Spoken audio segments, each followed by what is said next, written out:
Hello, and welcome to the Don't Tell This Podcast, a sports betting podcast that already misses Cam Scattaboo. I'm your host, Al Manarino. With me is my co-host and struggling Commanders fan. It's Mr. Ben Murkison. What's up, Benjamin? If we could just stop referencing the Commanders in my intro, I think I'd be happier, honestly, at this point. Dude, I referenced both of our teams that are sad. That's true. I mean, I'm sad that Cam Scattaboo's out. Either the world, and especially the NFL, is a brighter place with that guy running the football. Commanders are just decimated by injuries, too. It's sad times. I don't know what to say. We normally would record before this, but I was just so depressed, like, after last week with just our parlays and our teams. Like, I just didn't even want to think about football. So I moved on. I'm trying to lock back in and try to win some money this week. You mentioned decimation. Let's talk about our parlays from last week. God, we did poorly. They are very bad. Week 8 was a complete bust from our side. We had 1 p.m., 4 p.m., the all day and Monday Night Football. None of them cashed. So if you were following us on social, you saw no updates regarding how well we did. And we're going to get a little better at that with the progress. But you could, if you're tailing us, if you're seeing our slips, you know that, not that we made poor choices, but it just didn't pan out. Yeah. Starting with 1 p.m. You can infer if there is no like immediate excitement published, like we fucking lost, okay? It did not exactly. Go well. With 1 p.m., you were 1-3. I was 3-3 because I had some bonus picks in there. I had too many picks, but I will say, and this is a little sneak preview of our all-day failure, that the two people that we were sure about the most did not hit in various ways. The leading receiver on the 49ers and basically one of the best players in the league, if not the best, Bijan Robinson. Both teams forgot that those players existed, and they did not hit either of their receiving goals. They fell short, and then the only ones that had hit for us were Jamar Chase and, of course, Booty, rocket everywhere. Kayshon Boutte, who we're going to still ride to the moon. And I also picked him up in one of my fantasy leagues. I don't know how he's available. I picked him up, but no idea. So I grabbed him very quickly. Yeah. But yeah, it was a mess. Anything to say about 1 p.m. or we're going to just kind of plow through these? Well, I'll say, like, obviously Scattaboo was one of my picks, so him going down like didn't help my case there. I think I'm a jinx. Put a lot of people in the hospital this year already. Yeah. If he'd been one of our picks and we had done that on DraftKings, we would have been that's true. Fine with the early exit, but Bijan and McCaffrey were never not going to be in this 1 p.m. parlay, and they both. I mean, Kirk Cousins is a toxic disease to that team. It's night and day when it's him or Penix. I listen to so many people saying, like, Penix better be careful because Kirk's got to come back in there and take his job back. Like, no, not. I saw a tweet about Cousins wanting to be a starter and someone saying, like, you had your tryout last week and you bombed it. Like, the XFL is canceled, right? I don't think he's going to be a starter anywhere at this point. Well, listen, if Flacco is injured, they could pick up Cousins. You know who they're going right back to. Quarterback. Yeah, I'm pretty sure Flacco's not going to play this week based off of they kept apparently trotting Carson, which a lot of things came to light. Just injury updates, like Carson Wentz was a broken man going into that last game, so it's absurd that he even played. I don't think that that the Bengals need to do the same thing to Flacco. If he's got a shoulder injury, like, let that man rest. Like, he's too old to be going out there and play hurt like that. No, like, you're getting out there. We can't let a third string play for us one day. We'd rather you break your arm for a season. All right, going into 4 p.m., you were 2-2. I was, again, why did I have so many picks? I was 3 You were very excited last week. You were bored, I think, and you were going nuts. You came into every leg with, like, I got 10 things I like here. I'm just going to talk through them real quick. I kept trying to be like, we're supposed to have 4, Al. 4. Yes. So you want to start with K-Dot? Yeah, so here's the thing. K-Dot, when we discussed him on the podcast, we had him at 39.5 receiving yards. He finished with exactly 40. By the time we got in the ticket, he was at 40.5. Therefore, that leg Vegas killed us. Yeah, technically didn't cash that leg. Not that it ended up mattering, but that would have been a really brutal way to lose. Mm-hmm. But yeah, so if you played him right when you listened to us initially, then you did okay. But otherwise, you were just as angry as we were. Correct. Tez Johnson barely made it. He did hit at 43. So we would have, if we had put the slip in, we would have gotten both Buccaneers picks correct. Pickens, again, is a slam dunk on this team. And then, of course, my one trepidation last week is Tyler Warren. The team is too good. They were playing the Titans. Like, they're going to use them in the first half and then not need them anymore. And that's exactly what happened again. Yeah, it's the rough thing. I mean, we talked through it. Like, that was your trepidation. You, like, had him on your slip, and then I talked you back into, like, putting him back. But we both thought, like, there's a way that he could get his yardage ahead of it. It's just, yeah, it's crazy to me still that can't play Colts players because they're too good, and we run the risk of them not playing the fourth quarter. Like, that said, obviously, I don't know. Yeah, we'll probably go back to him again. Like, I don't want to just stay off of him. He's tough to stay away from.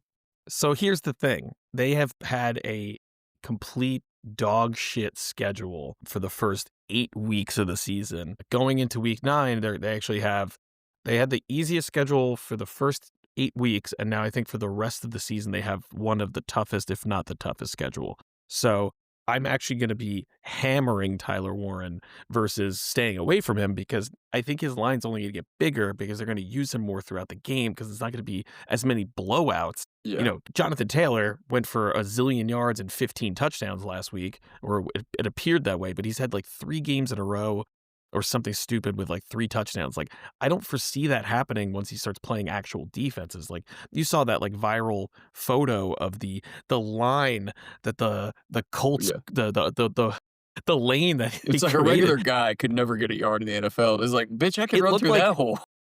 It looks like he was practicing, and there was no one on the field. Like, he had a red jersey on. They're like, all right, guys, nobody touch him, okay? Exactly. So 4 p.m. was very bad.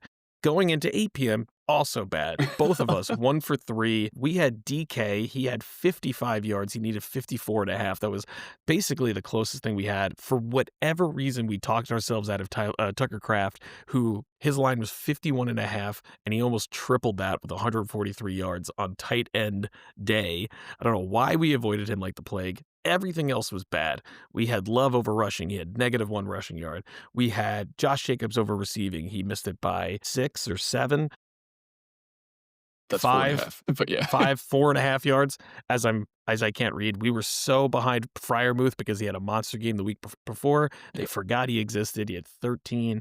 Everything else we were on was like comically bad. Matthew Golden receiving yards, 40.5. He had 4. I dropped him in one of my leagues. Yeah. Because, it's not happening right now. Even though that team is up on the up, like they're like 6-1-1. The tie against the Cowboys. They're just kind of a team where they might do well, but you don't know who's going to have success, like in terms of statistics. So it's a tough team to include in anything. I mentioned Christian Watson over receiving yards, 19.5. It was his first game back. He had 85. He crushed it. First game back. Crushed. I thought Dobbs would still be, wide receiver 1 there. He had an okay day, 44, but he didn't have the 51.5 that he needed. I think you can move off of Darnell Washington. Yeah, I know you're very impressed with his size and physicality, but 0 involvement. I just can't quit him. And then no Jaylen Warren moving forward again, too. I don't think you want to go back to that well anymore. He was involved at least, unlike the other guys we had in the parlay, but he had 11 yards instead of 20.5. The one thing I will say about the Packers before we go into the last 2 slips is they have, like, I think right after that first win against the Lions in week 1, everyone's like, this is a Super Bowl team, right? They didn't have Watson at that point. Golden was like, it was his first week. They have so many weapons when everyone's healthy. Like, we have no mention of Jaden Reed. Like, I think he's still injured, right? And they're barely using Wicks. Like, they have such depth at wide receiver and so many weapons that, like, this team is actually scary if they put it all together and everyone stays healthy. Yeah. I mean, their defense was the thing that kind of, it looked like if they scored 21 points that they would win any game they played in. Their defense had a couple of rough outings, but I think fully healthy, they're still, I don't know. The Lions still strike me as a team that should be like maybe the class of like the NFC, but you know what the Lions tend to do when they get in the playoffs, so it's a little iffy. It's tough to discern like who's going to be standing, at the end of the season, but they're definitely a contender. We, on the other hand, are not when it comes to. We are not contenders. The all-day parlay. We got the Pickens 4 p.m. correct, but I mean CMC sold us right off the gate. and then it didn't matter, what happened on Sunday Night Football. But as we collectively went 2-6, quite obviously we lost the Pat Fryermuth line. So I did say Yeah. I just can't see them coming from having the game they did last week, where like 100 yards, like 2 touchdowns, just barely being involved in the offense. And then they immediately showed me that he was going to be barely involved in the offense. So taking the L on that one, that hurts. I will say DK was very close to being in my never again list, because I said if I went back to him and he did not hit, he was done. He managed to get it by half a yard. So He heard you. I'll let him get out there. And he's like, dude, I got to do it for Ben. I got to get this. I'm Gotta going to do it. fight for this extra half a yard right here.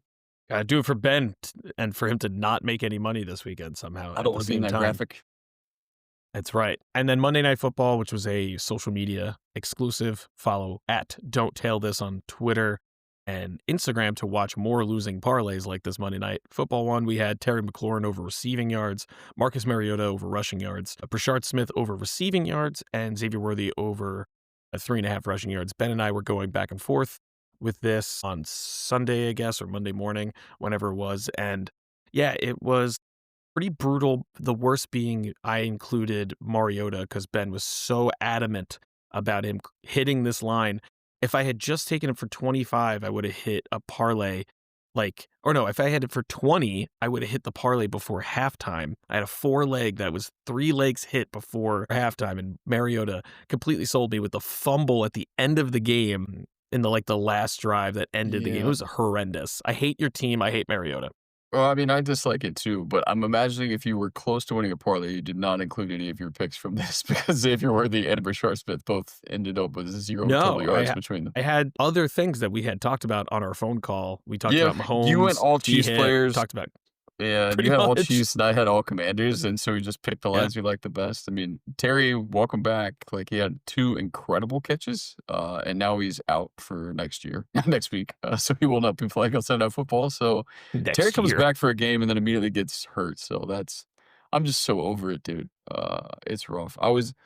Just side note, I was originally planning on going to DC outside of DC to watch the game. Sunday Night Football, they're playing the Seahawks. They retire my favorite player of all time, Mark Monk's number. They're wearing like our old throwback uniforms, not obviously Redskins, but they look like them. So yeah, I was excited to go. And then just the season has evolved. All the injuries has evolved.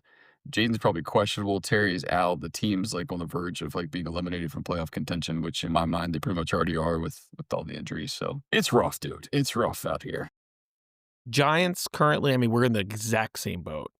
We're riddled with season-ending injuries, actually, versus, just the injuries that you guys have sustained on your team. Your defense is a mess. Our entire organization's a mess. Our defensive coordinator needs to be fired. We lost our running back. We lost our RB1. We lost our wide receiver 1. We are a team of wide receiver 4s. The only bright spot is our rookie quarterback, who is better than the veteran quarterback that we signed in the offseason. It's a mess. We're both in the same boat. We finished the week 0-6.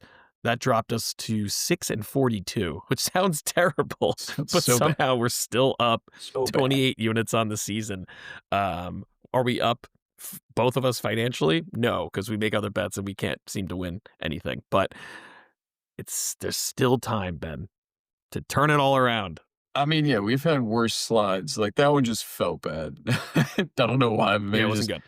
We weren't very close. It just hurt a lot. Yeah. Let's move to Thursday Night Football. We have a true abysmal Thursday Night Football game. Maybe the first one in a while that I can remember this season. It's been a pretty good slate, but this one seems to be ass, and we're going to talk about it. We have the Baltimore Ravens in Miami against the Miami Dolphins. It looks like we'll have the return of Lamar Jackson, which is a good sign. And Miami's coming off an actual win, a murderous win, where they looked like a competent football team for once. So, Ben, what's your first pick?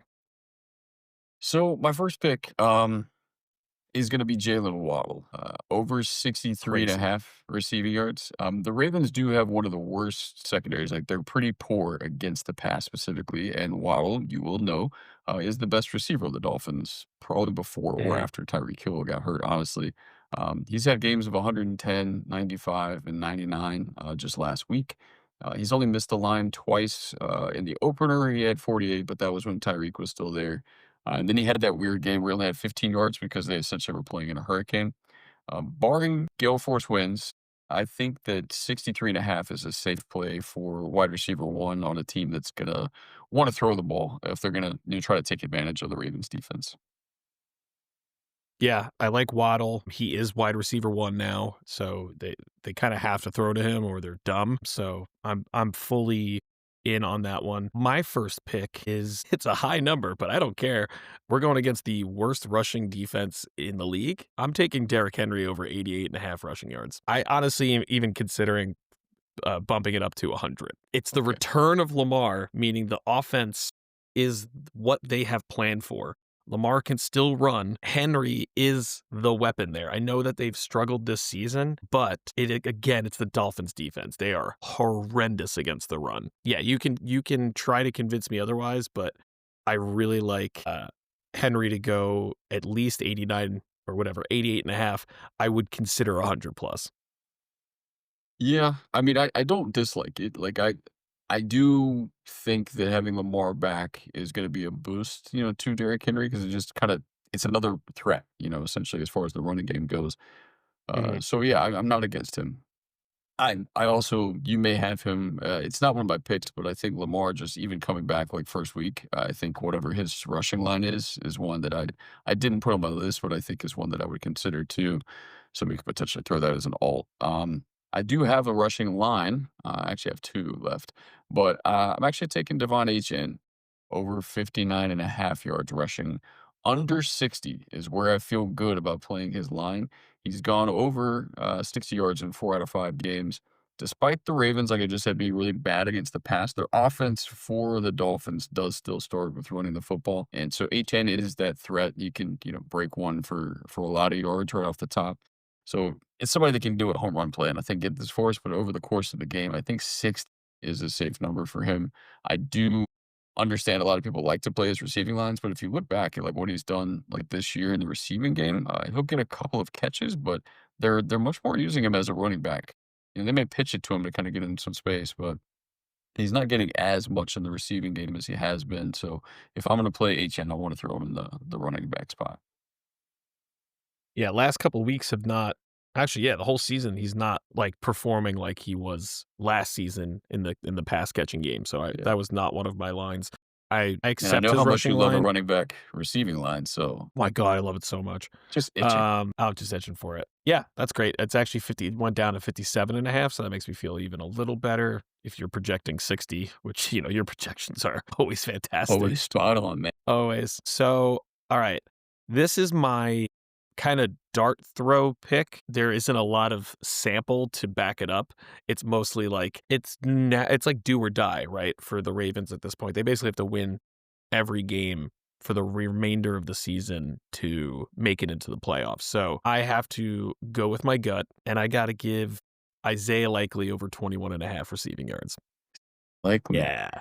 Is Isaiah that Likely. strictly I because know. Mark Andrews is on the never again list? So you're like, what other tight Well, end he's can I on the use? never again list, so we're not allowed to include him. Cannot However, use him.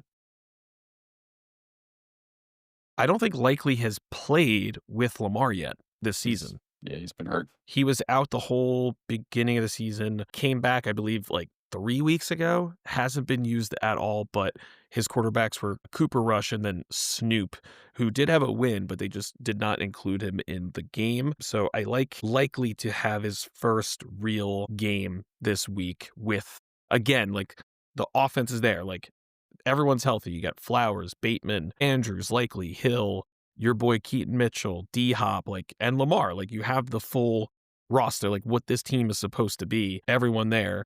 I forgot Henry, obviously, as well, is like Likely is part of that equation. Like going into the season, we were so high on Likely, and then we never got to see him. So I'm hoping that this is going to be the moment we do. Yeah, not against likely. It's quite likely that he'll hit his line. I do have. I'm as I'm looking about this. I didn't even really consider what I was doing here, but I've got three Dolphins out of my four picks. Absurd, I know. But the next pick is another Dolphin, Malik Washington, over 3.5 receptions. He's not much of a yards guy, but he has had at least 4 receptions in the last 4 games that he's played. So the numbers are there. Killing They me. again are going to be throwing against a poor secondary. So yeah, I like his receptions total going up against the Ravens. Can't argue with numbers. Okay, can't argue with numbers. I swear I thought you were going to give me a Keaton Mitchell line.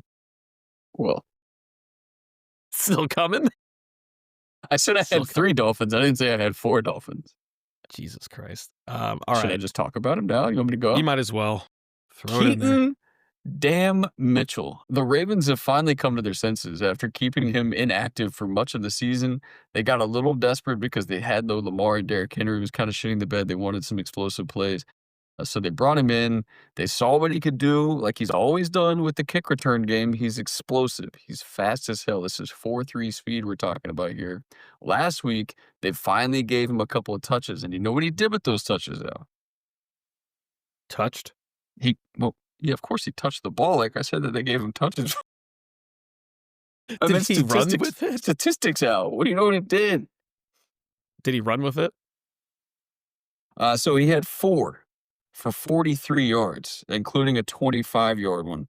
So that's over 10 yards per carry. Keaton Mitchell is explosive. So I have seen, and the reason that I'm really high on this, so I've seen his line as low as 11.5, and then I looked at it recently on DK, and it was 13.5 for rushing. I have seen video evidence from practice this week with the Ravens of Lamar, Derrick Henry, and Keaton Mitchell all on the field at the same time.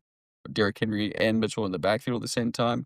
I am beyond confident that Mitchell is going to get a few carries to go through and show what he can do and take some of that. I don't know. I mean, we saw what he did last season, like when he was healthy with DK. Like it's that thunder lightning thing. You need like the speed guy to set the edge, and then just let Derrick Henry run it down your throat and stiff arm you into oblivion. So I think they finally figured out that, oh yes, I forgot we had this guy that we've been watching do this in practice. We should probably give him another chance to be on the active roster. So he did a lot with 4 carries. I think he's going to get more than that this week. And I think that he's going to be a part of this renaissance that the Ravens are going to go on to try to, come back and get into the playoff picture. So give me Keaton Mitchell over 11.5, over 13.5, whatever it is. I think he'll get enough volume to break at least 1 to go over that line. All right. I knew it was going to come, so I'll just accept it. I don't know how many I have left. I'm going to just say, let's say 1, 2. All right, so I think it's number 3 for me. All right. I have to go with old reliable. Zay Flowers. Give me Zay Flowers 68.5. The return of Lamar, the return of Zay Flowers. He hasn't gone away, though. Like, even with awful quarterbacks, or who did he had Cooper Rush, right? No, I was not. I wasn't disrespecting my man Snoop, but Cooper Rush was atrocious. That was abysmal. Yes, Cooper Rush was very bad. But Snoop, he did get 9 targets for 7 receptions, 63 yards, which would fall under his total of 68.5. But that was against the Bears versus the Dolphins. The Dolphins are trash. Lamar is back. I think even if it's going to be like not like necessarily like 100% Lamar, full bombs, Zay Flowers, like, yards after the catch, I think he can hit 69 receiving yards in 4 quarters. This man in week 1 against Buffalo had 143 yards. And then since then, 75, 13, 74, 72, 46, 63. Lamar hasn't played since what game? What was that? I think week 2, right? Was that his last one? No, because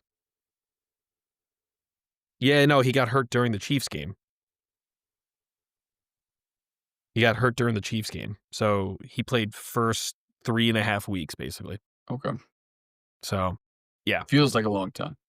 It's been a while. The league has missed him. We're missing a lot of good players right now. So many, like, just legit stars in the NFL have gotten hurt this year or missed significant time. So it's bad. It's very bad. Yeah. But was that your last line, or do you have another one still? No, I think I have to have one more, but there's none that have really jumped out at me. So I'm good with the 7 that we have here. So we'll just play all 7 of them. Twice last week. So if you want to like shave one of those off, yeah, I'll shave one off. 3. Our current parlay right now is plus 10,000. So if we want to trim this down a little bit, just bet them all. Sure. I mean, yeah, it's gonna be a fun game. Maybe on a smaller scale. That's not a bad idea. What 2 do you like the most? I mean, I'm playing Keaton in a lot of things. Great. I Always think good. he's safe here for us too. But if you're very scared of him, then I I'm not. don't. I never said I was. Okay. I love Keaton Mitchell going over 13 and a half or 11 and a half. I think I would take him as my confident line, and then I think I also really like the Jalen Waddle over 63 and a half. My two favorites. That would, of course, not play Malik Washington or Devon Achane, but you know, I don't know. Those are my two that I feel the best about. I support Zay Flowers too. I obviously looked at him. I think his receiving line was just a little high, but he is the wide receiver one clearly, and he can do a lot with the yards after catch, like you mentioned. I don't know what I think about Isaiah Likely. Honestly, I didn't really look into him, so I'm not sure how much I love that. Derrick Henry, I obviously love. His line is obviously high again too, so it just depends on how confident you are. What are the ones you feel best about? So the two lines I like the most are both Ravens lines, and it's Flowers and Henry. It's the highest lines here, but it's the ones that Just pick the two best players on the field. it's the game script, right? It's do or die. We're playing the worst defense in the league. These two players need to make something happen for us to win. Technically, it could just be Henry, but I can't see them not giving passes out to Flowers. So if I'm going to go with one line from the Ravens, it's definitely Henry. If I'm going to go two, it's going to be Flowers. I do like the Mitchell line just for the one-off. He can get a 14, 15-yard run and knock this out for us. Great. But is there a Dolphin line that you like more outside of Waddle? I'm with you on Waddle. Well, Devon Achane under Do you 60, like anything? 60, you need 60 essentially. 59 and a half is what I've got him at right now. Like, I feel good about Achane being able to get that on the 57 ground. and a half. Oh, so even lower. So yeah, man, I do feel good about that too. I mean, we could take a lot of running backs here if we wanted to, but I think it's going to be a running game outside of Henry. I think look he's at the going to weather murder them report. for What's up with the weather this weekend? I feel in like maybe that Miami. should be a There's factor. another hurricane. Oh God, where are they? I have done so little research, as you can tell. Where are they playing this game? Is it in Miami or is it It's in Miami. Okay, definitely need to look at the weather report then. If you can get that No, pulled up real fast. I can't. I Okay, won't. awesome. Okay, so NFL weather. It's going to be 73 degrees and clear with 9-mile-per-hour winds. That's prime time for Fine. whatever type of football you want to play. Exactly. All right, man. What do you like? So you love Derrick Henry the most, so we got to go Derrick Henry, I suppose. Keaton Mitchell's going to be in a million of your parlays. Yeah, I know. Unless, I can leave him off. I'll bet him on my side. I did see a statistic though, which is something you might want to look into. But Derrick Henry apparently has never played well against the Dolphins. I don't know what it is, but I don't think he's ever had a good game against Miami. Somebody said it on a thing that I listened to. I didn't fact check him, but apparently he's never had a good game against the Dolphins. But that doesn't mean he's not going to have one here. Let's go Derrick Henry. Let's take Jalen Waddle over 63 and a half. Do you want to do Zay Flowers and Devon Achane? it's Those are just basically the four best the players. stars are out tonight. It's the four best I like players that. in the NFL, Yep. for this game. So For this maybe game, that's the way to go. Get cute on our own dime, I suppose. Yeah. And this is maybe the worst parlay we've ever put together. All right, so take all those lines out. Throw in Keaton Mitchell. Throw in Malik Washington. Gonna need a boost on this one because my God, it's not great. All right, no, hold chalk. on. It's a chalk parlay. No, it's fine. It's fine. So we have, and we're gonna place this so the lines don't move right after this. We have Jalen Waddle over 63 and a half receiving yards. We have Devon Achane over, or Achane or whatever, 57 and a half rushing yards. Zay Flowers over 68 and a half receiving yards, and Derrick Henry over 89 and a half rushing yards. A lot of We're offense going with there, the script, guys. It's a lot of offense. We're really, really. I can't wait for it to be 0-0 in second quarter. We're like, fuck this game. Game's gonna suck. Do we like this parlay? No, do we don't like any of them? You Oh, gotta man. like something. I mean, I'm gonna get cute. I'm gonna ladder Keaton Mitchell. I'm gonna throw Malik It's a Washington lot out of there. offense. Yeah. My God. I'm going with the lot of offense of like coming off a win for Miami and like we need a win or we're gonna die Ravens. Yeah. Like I mean, Lamar's gonna be like, why did I come back if we can't string together a victory? true. Very true. I mean, I don't hate any of the lines. Yeah, it's chalk and it's a lot of offense, but I mean, maybe we'll get a good Thursday night game. Maybe we will. God, you were like the jinx master. All right. Maybe this game's gonna suck. We're definitely gonna lose this money. We should not put this parlay in. All right, so what are the odds there? Tell me what we're gonna win. Oh yeah, it's plus. It keeps going up, by the way. Derrick Henry's line has gone up 2 yards since we started talking. It's 90.5 now. It is plus 1,200. Put it in as soon as you hear this because it is going to keep escalating. Oh no, it's back. It's back down to 89.5. We're placing it right after this, by the way. Stock market. You're trying to find out when you want to hit the accept odds and exactly. Bet. Plus 1,200 on DraftKings. Find some boosts. Find some no sweats. I'm sure there's going to be some Thursday night football promos for you to check out. Speaking of check out our social pages at Don't Tail This on Twitter and Instagram for all of our slips. We'll be back later this week for our Sunday slate. So thank you so much for listening. And remember, don't tail this. Don't Tail This is produced by Al Manarino and Ben Berkeson. Edited by Al Manarino. Theme song by Lucas Jones. Follow Don't Tail This on Instagram and Twitter at Don't Tail This. We are committed to responsible gaming. Please visit www.rg-help.com to learn more about the resources and helplines available. Never bet more than you can afford to lose. And always bet responsibly, which of course means don't tail this.